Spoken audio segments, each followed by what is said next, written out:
The permitting process is the procedure where the contract documents that your engineer did for you go through the city in order to get your permit.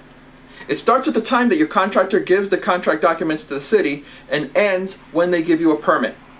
You've probably heard the horror stories about the permitting process here in South Florida, and it takes an enormous amount of time to get things done. The fact is that having an experienced engineer on your side is critical in avoiding the problems in getting things done and getting a permit. The building department in reality is your friend and are typically very helpful. Well, unless you're going about things the wrong way or trying to cut corners. Here is the basic permitting process in a nutshell.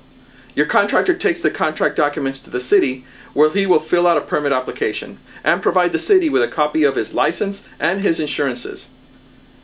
The plans at the city go through a process where it goes through a review with the structural reviewer.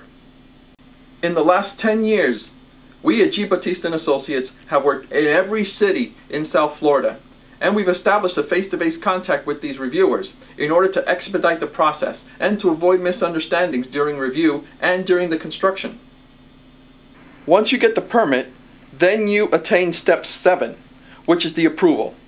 Actually, this is not really a step, but a milestone. When attained, you can begin construction. Construction is by far the most difficult, time-consuming, and stressful part of the entire process. Concrete repairs are not cheap and are very disruptive to those living in the building. Through the years of doing this, I've learned that the best way to begin the process is for landlords, owners, associations, and condo boards to educate the residents on what concrete spalling is and the process for repairing it. This is the main reason that I made this video, as an educational tool first. I'm not saying that all your issues will go away by educating the residents, but it will go a long way to allay unfounded fears, which, in my experience, cause so many problems with the residential community. So here we go to step 8, construction. Now, I'm not going to beat around the bush. Nothing that I can say or do in this video will prepare you to deal with all the issues that can arise during the construction phase of your process. Every project is different and has their own set of problems.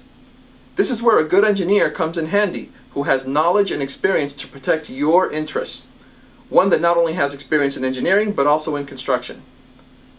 Nonetheless, you should know the basics about the construction process that apply for the vast majority of concrete repair projects. And that's what this next section is all about.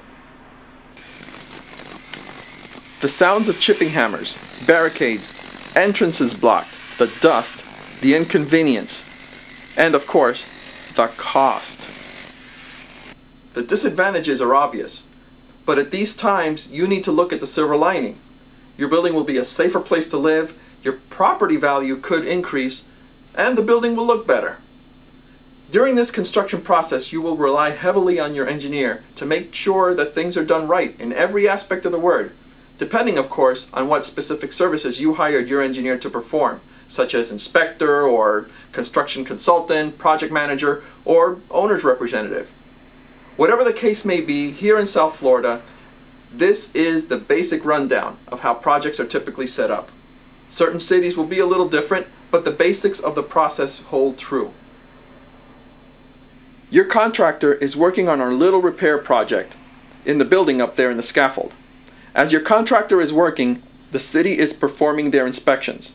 But the city relies heavily on the written inspection reports generated by your engineer upon each and every visit.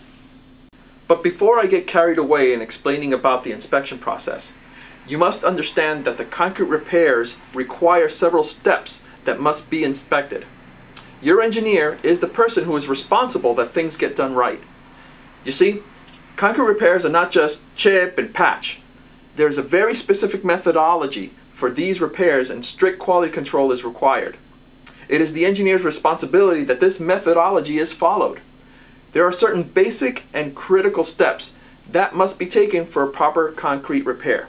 And the engineer must inspect each step along the way, because at the end of the project, the city will require that he certify the work that was completed.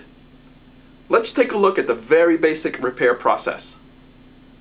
Here we show a concrete slab that a portion of the rebar has corroded, and the other portion is with good clean rebar.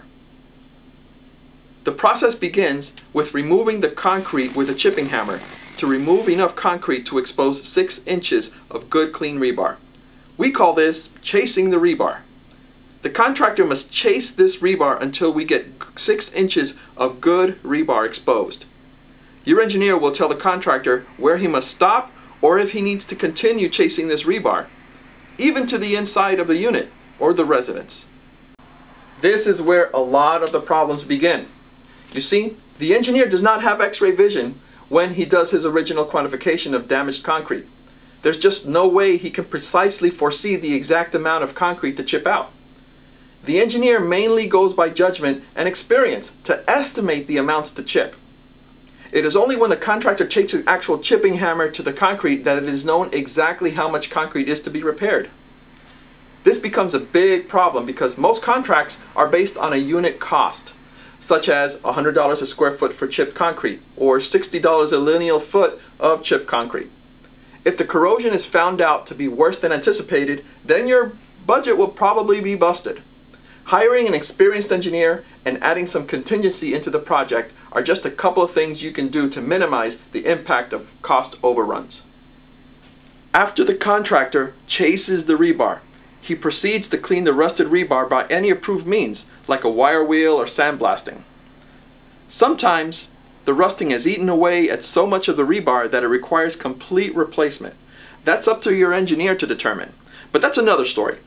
Bottom line is that the more you wait to repair it, the more corrosion builds up and the more expensive it gets. Period. Your contractor then paints the surface of the rebar with an anti-corrosive material to protect it from continued corrosion. These chemicals are expensive, but they are applied to protect your repair investment.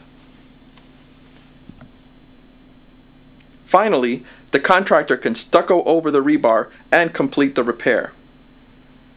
Now let's go back to our little construction project with the contractor up on the scaffold. The contractor chips out the concrete and an inspection takes place. Several inspections occur before your contractor is finally approved to cover up that rebar with stucco. Each and every time the engineer makes an inspection, the engineer must make a report approving or disapproving the work that has been performed. Not until everything is done correctly can the contractor cover the concrete with stucco. As the contractor performs the inspections, he generates a report that he will provide to the building department, so they will be updated as to the progress of the project. At the end of the job, the city will require that the engineer give them a signed and sealed certification stating that the work was done properly. If you educate your residents, have a good engineer on board, and have a good contract set up with a decent contractor, you are on your way to making this entire process less painful than it otherwise could be. But last, but certainly not least, there is the matter of maintenance.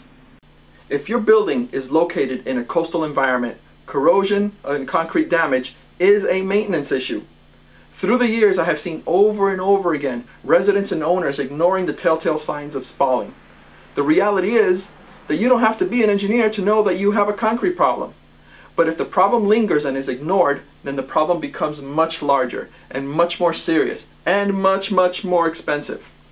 My personal recommendation is to have an inspection performed every year to 5 years to fix the problems as they arise. Now that you're a little familiar about the basics, I will now talk a little bit about costs. This is what everybody has on their minds, and with reason. Concrete repairs can be very costly, but this is the kind of thing that first should be performed as soon as possible. The worst thing you can do is kick the can down the road. It's ultimately a safety issue. And second, the repairs must be done correctly. Repairs that are not performed by professionals only make things worse because a simple patch will only hide the crack and not get rid of the corrosion, which will only worsen over time, making matters much worse.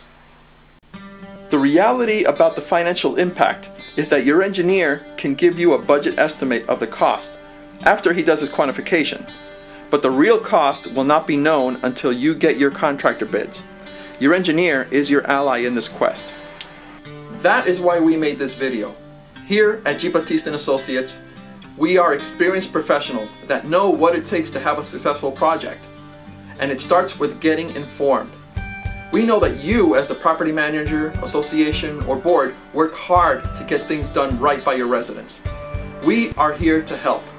Click on the link below to get a copy of our concrete repair manual for owners in South Florida, or visit the website and click on the publications link. You can also visit the website and obtain more information on the company and references. Thanks for watching.